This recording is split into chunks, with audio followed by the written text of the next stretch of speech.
Comenzamos un nuevo bloque de Hora 23 y recordamos que esta semana la comenzamos con una fecha importante porque se conmemora el Día del Árbol en Bolivia desde el año 1995. Cada 1 de octubre es importante conmemorar esta fecha porque el árbol o los árboles son un recurso natural sumamente importante que son un sinónimo de vida. Y esta conmemoración tiene el objetivo de promover ese respeto y esa responsabilidad por cuidar los árboles de toda actividad destructora que pueda existir y por preservarlos y conservarlos, porque como lo mencionábamos, son un sinónimo de vida. Cuidar los árboles es cuidar nuestra vida, cuidar nuestro planeta, cuidar nuestro bienestar. Esta noche vamos a hablar del tema junto a Mike Gemio, director ejecutivo del Fondo Nacional de Desarrollo Forestal, FONABOSQUE. Mike Gemio, bienvenido a Hora 23.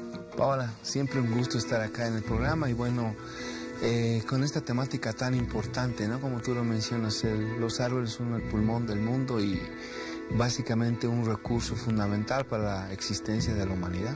Sin duda, y ayer fue una fecha importante porque se conmemora el Día del Árbol en Bolivia. En una fecha como esta, Mike, y desde una institución como es FONABOSQUE, ¿cuáles son aquellos motivos que tenemos por celebrar con orgullo el Día del Árbol? Aquellos motivos que tenemos por destacar y seguramente algunos también que existen por analizar, por reflexionar y por mejorar.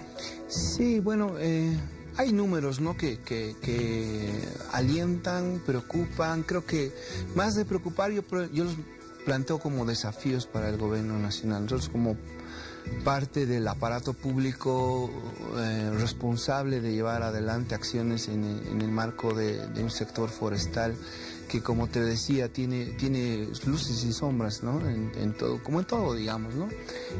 Para hablarte un poco de las buenas noticias, ¿no? Hemos estado haciendo una pequeña investigación nosotros y hemos visto un artículo del 2015 del Washington Post que, bueno, ha hecho un análisis primero inicialmente de la cantidad de árboles que existen por países y después ha generado un indicador per cápita de árboles.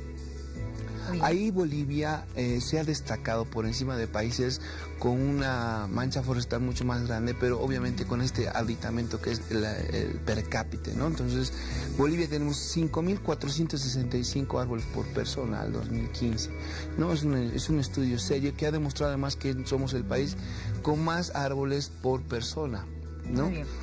¿Este estudio es a nivel mundial? Sí, sí, para darte otros datos, Rusia está con 4.461, Suecia tiene 3.200, la Argentina tiene 1.200, Venezuela 1.176 y bueno, ahí hay otros montos, ¿no? Holanda tiene 20 árboles por persona, la India 28 árboles por persona, es un territorio mucho más grande, pero también la cantidad de personas es mucho más grande.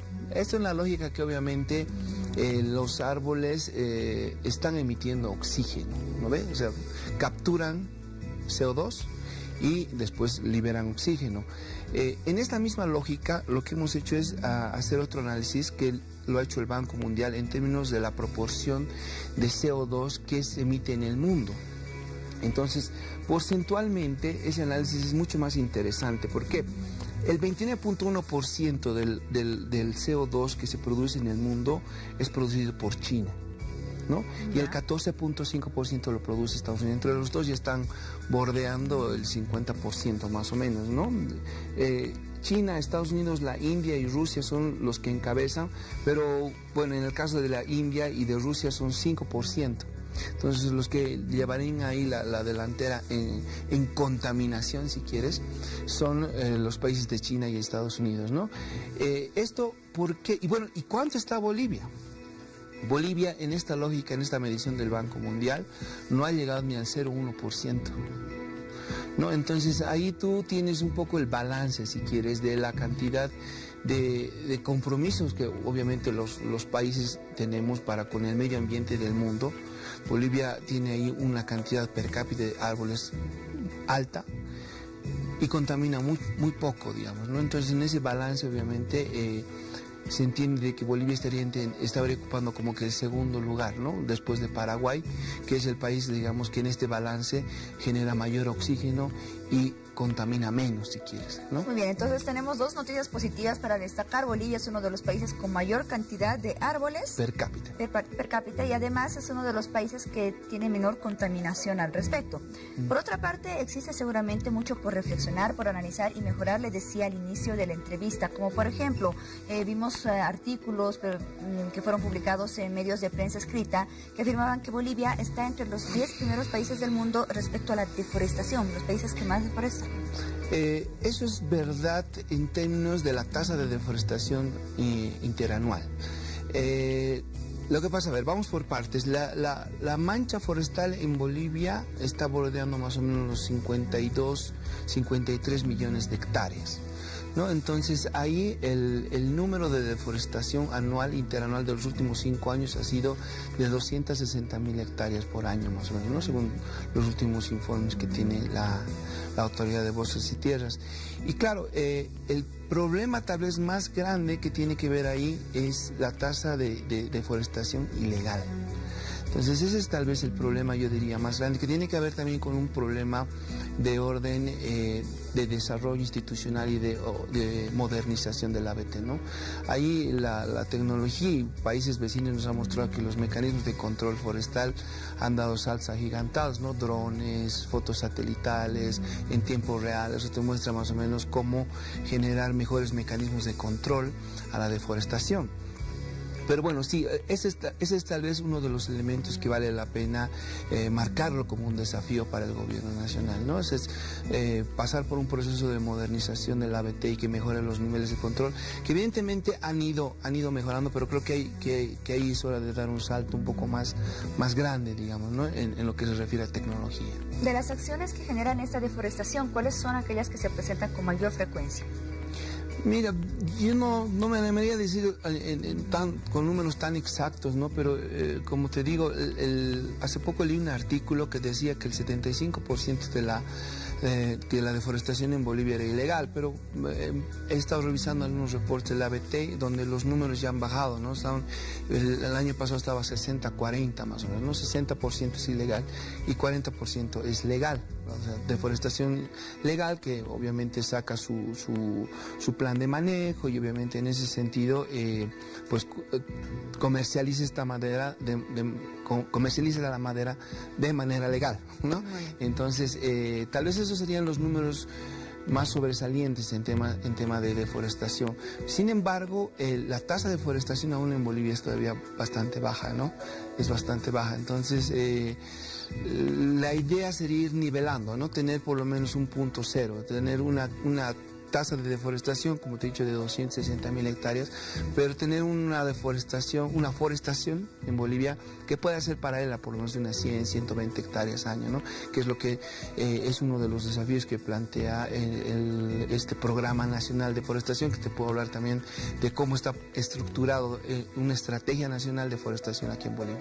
Muy bien, hablemos justamente de la institución Fonabosque y cuáles son las acciones y los modos en los cuales ustedes trabajan para preservar una parte tan fundamental de la naturaleza y de nuestro planeta como son los árboles y por ende los bosques.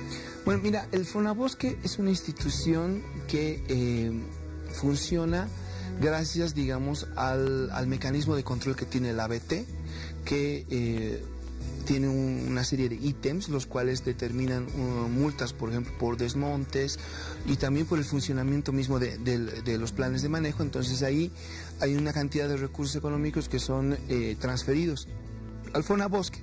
Y nosotros con estos recursos generamos proyectos de forestación y capturamos aliados subnacionales, ¿no? Vale decir municipios y gobernaciones que también inviertan en la parte forestal. Entonces, si un municipio, una gobernación quiere trabajar con nosotros, pues tiene que poner también su platita, ¿no? Entonces, eso hace que más o menos la relación par y paso en nuestros proyectos puede estar entre el 40 y 50%, ¿no? O sea, los gobiernos municipales y departamentales con los que estamos trabajando han mostrado un serio interés por el tema forestal, no solamente de palabras, sino que han puesto los recursos para que obviamente sus regiones puedan contar con mayor masa boscosa. ¿Podemos conocer un poco más acerca de los principales proyectos de forestación que tienen? Claro, tal vez De aquí para adelante nosotros tenemos un programado invertir más o menos unos 50 millones de bolivianos más entre proyectos que tienen que ver con la gobernación de Cochabamba, la gobernación de Oruro, la gobernación de Chuquisaca, la gobernación del Beni. Esos son como que los aliados más fuertes, son montos que superan los 10 millones de bolivianos en algún caso, que como te digo, llegaríamos a apalancar otros 50 millones de bolivianos, ¿no? Entonces ahí la idea es alcanzar montos áreas de forestación que superen por lo menos las 20.000 hectáreas. Tenemos que producir más o menos más de 11 millones de plantines, ¿no? Entonces, bueno, te estoy haciendo más o menos un zoom, ¿no? de todo lo que estamos queriendo conseguir. Y bueno, son proyectos un poco de largo aliento, es también la característica de proyectos forestales, ¿no? Si tú te planteas una meta en temas forestales, tienes que hablar de arriba de 5 años, y si quieres hablar de sostenibilidad en árboles, tienes que hablar arriba de 10 años, porque esa es la vida que tiene que tener el árbol y la que tienes que ir cuidando, digamos, ¿no? Entonces, bueno, eso es un poco, digamos, lo que ya estamos planteando, y obviamente el Fonabosque tiene nomás una responsabilidad con la concientización y la educación sobre los árboles, ¿no? Entonces, ahí estamos ya iniciando campañas un poco más proactivas en Facebook, en Twitter. Queremos generar una campaña de concientización. Esos proyectos estarían destinados ya a prácticamente promover y generar esa responsabilidad en cada uno de nosotros para cuidar los árboles, ¿cierto? Definitivamente, y en dos lógicas, ¿no? Diferentes. Una es, digamos, el área urbana, que es que si bien, digamos, no vas a ver muchas áreas verdes en la parte urbana, pero nosotros como componente urbano somos el área que más contamina, ¿no? Entonces, al revés, necesitamos mucha más arbolización. Es una contradicción ahí, pero de pronto sí necesitas generar conciencia en la gente para que, por ejemplo, puedan adoptar un arbolito, ¿no? Y lo cuiden, ¿no? Y eso especialmente en los la niños. Página de Facebook puede ver justamente esa actividad que ustedes tienen, que es, por ejemplo, adopta un árbol o planta un árbol, que vamos motivando constantemente con las publicaciones. Vamos a hablar de ello en unos minutos más, porque es momento de hacer una pausa en la entrevista y conocer las noticias más destacadas de esta jornada junto a Juan Pablo Guzmán.